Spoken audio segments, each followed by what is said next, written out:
Des manifs, des âgés, des slogans, des étudiants aux cheveux longs, ces images qui tournent en boucle depuis mai 68 ont été récupérées partout, jusqu'au dernier spot de pub d'une grande marque de luxe. Tous les pavés la plage, des étudiants avec des grandes mèches qui ressemblent tous à Louis Garrel. C'est une révolte menée à bout de bras par une jeunesse intello qui finit par devenir un mythe marketing géant. 50 ans après les faits, mai 68 continue d'infuser la pop culture, même s'il ne reste pas grand-chose de sa subversion d'origine. C'est une grève qui est la plus grande grève du monde, 1 mois, 10 millions de grévistes, et forcément ces gens deviennent des clients ou des spectateurs.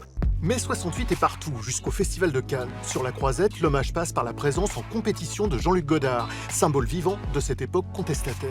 Je vous parle solidarité avec les étudiants et les ouvriers, et vous me parlez travelling et gros plans. Vous êtes rien, Godard. Mai 68 et Godard étaient déjà en tête d'affiche à Cannes l'an dernier dans Le Redoutable de Michel Hazanavicius. Oui, le sens dans les règles, oui. Et alors ? Une tentative de désacralisation qui n'avait pas plu à tout le monde. J'ai du mal à le voir comme autre chose qu'un film se moquant de cette situation-là. Alors que faire de cet héritage si présent, voire pesant dans notre inconscient collectif ? Comment mai 68 a-t-il révolutionné le cinéma ? Que reste-t-il de mai 68 dans les salles obscures ?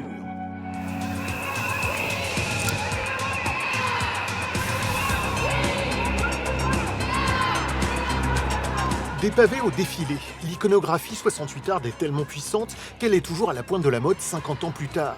Sauf que la dimension révolutionnaire des images de mai 68 semble avoir pris un petit coup de vieux. La machine capitaliste est très bonne à ça, à cerner ta rébellion contre l'acte d'achat et te revendre ta propre rébellion. Tu ne te positionnes pas politiquement en citant mai 68, c'est quelque chose qui a été tellement édulcoré, repris. C'est comme avoir un portrait de Che Guevara finalement, c'est quand même très très loin de ce qu'a été Che Guevara. Pourtant, avant que ces images ne deviennent des clichés, il fallait d'abord que quelqu'un ait le courage de les tourner. En plein cœur des événements, des étudiants en cinéma s'organisent en collectif pour filmer les manifs. Il y a une urgence qui est très grande, c'est-à-dire le sentiment qu'on est à un moment de basculement du monde qui fait qu'il n'y a pas à hésiter sur la nécessité de faire les choses très vite. On n'attend pas d'avoir un producteur pour tourner, on utilise les moyens qui sont à disposition. Saisis dans le vif de l'action, hors des circuits traditionnels, ces films sont les témoignages brûlants de ce grand mouvement social. Ce que confirme le réalisateur Romain Goupil, alors en première ligne en tant que leader des comités d'action lycéens. C'est dur à filmer, hein, très dur, où on se met, on filme quoi, comment on filme, et puis comment pas se faire matraquer soi-même, pour ne pas perdre le matériel dans la panique, c'est pas facile. Donc les quelques qu'il y a, comme ils sont passés en boucle, et que maintenant on en est à 50 ans de boucle, tout le monde a l'impression de connaître ces quelques images, mais il y en a peu. Parmi les soutiens des étudiants, on trouve des cinéastes issus de la nouvelle vague, comme François Truffaut ou Jean-Luc Godard. Godard, qui veut révolutionner le cinéma pour en faire une arme politique. Il faut inventer un vrai cinéma politique. Mais t'as toujours été politique. Mais non, j'ai fait semblant, écoute. Je vais pas passer ma vie à amuser les classes moyennes. Mais pas facile de se faire accepter quand on n'a plus 20 ans. En ce qui me concerne, moi... Moi, mais arrête de parler de toi et fais-toi pousser des couilles, Jean-Luc. Ils sont ressentis par un certain nombre des jeunes cinéastes comme des espèces de figures d'autorité, des figures de pouvoir qu'il faut pouvoir effectivement mettre de côté. Après mai 68, le monde ne sera plus jamais le même. Un vent de liberté souffle sur les années 70 et leur cinéma. Des milieux underground aux productions mainstream. Il va y avoir les films utopiques, joyeux, déconnants. Il va y avoir Paraldo, il va y avoir Arabal. Il va y avoir, même au sein du fonctionnement commercial de type classique, Boisset, Gavras, qui vont reprendre des idées de gauche pour en faire des films plus commerciaux, plus accessibles. Parmi ces provocateurs populaires, Bertrand Blier frappe un grand coup en 74 avec Les Valseuses et ses héros à l'image d'une jeunesse en rupture. Ce sont des personnages qui ont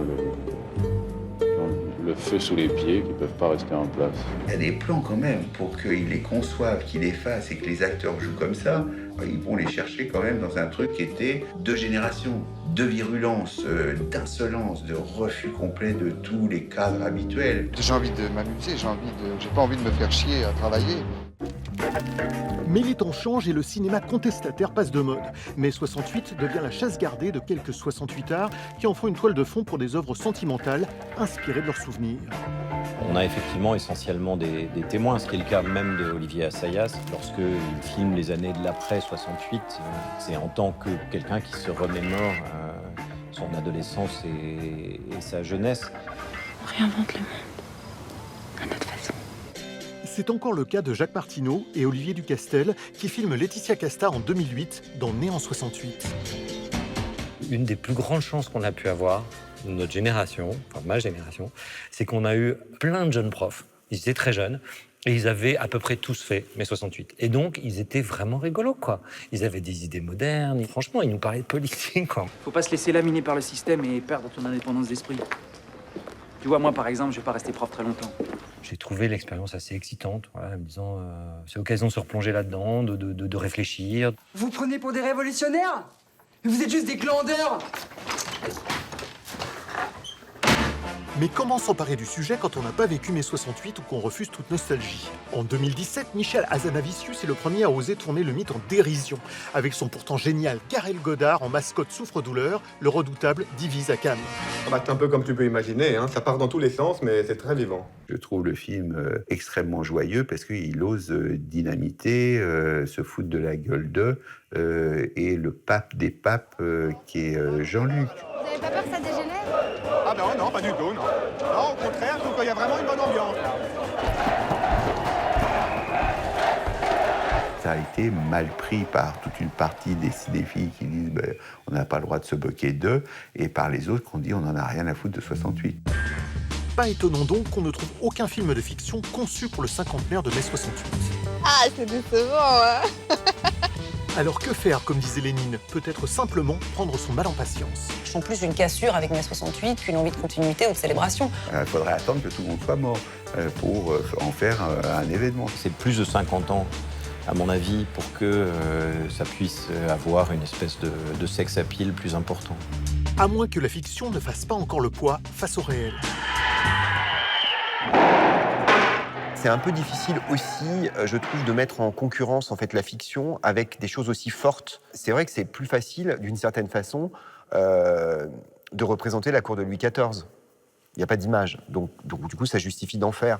De faire des images de 68, c'est peut-être moins utile que de remontrer des vraies images de 68.